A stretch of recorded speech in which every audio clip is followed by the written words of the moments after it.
ঈদের দিন সারাদিন কত কাজ, হাতে একটা ঝাড়ু ধরায় দিছে। এরপর এখন এটা নিয়ে সারা বাড়ি পরিষ্কার করো, বিছানা ঝাড়ু দাও।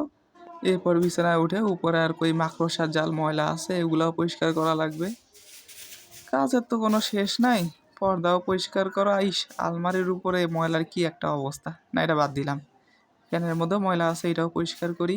এরপর আলমারি চিপা চুপা এগুলোও পরিষ্কার করা লাগবে, নাইলে আম্মু উষ্টাবে। ফ্লোর একবার এমনি ঝাড়ু দাও, একবার পানি দিয়ে ঝাড়ু দাও। এক ঝাড়ু দিয়েই সব। ওই একটা তেলা পোকা, ওই মারবার মারবার, ঠাস ঠুস ঠাস ঠুস। না, মরছে। এরপরে বাসার সোফা ধুলা আর খাটের পিছনের অবস্থার কথা বাদই দিলাম। দুনিয়ার সব ঝাড়ু দেওয়া শেষ করার পর যখনই একটু রেস্ট নেওয়ার জন্য বসবো, একটু ফোনটা হাতে নিতে না নিতেই আবার ডাকা শুরু করছে। এ রাতুল, আবার কি হলো ভাই? সবই তো পরিষ্কার করে দিয়ে আসলাম ঝাড়ু দিয়া। একটা টুথপিক দিয়া যা। এখন ঈদের দিন সব কাজ আমারে দিয়ে করায়, নিজে গরুর মাংস খায় এখন আবার টুথপিক চাইতেছে। ওয়েট আ মিনিট, মাথায় একটা ভালো বুদ্ধি আছে, এটাই দিয়া দিই। ভাই টুথপিক তো আপাতত নাই, এটা দিয়ে কাজ চালায় নেন, পরে এনে দিবনি। ধরেন, ঈদ মোবারক।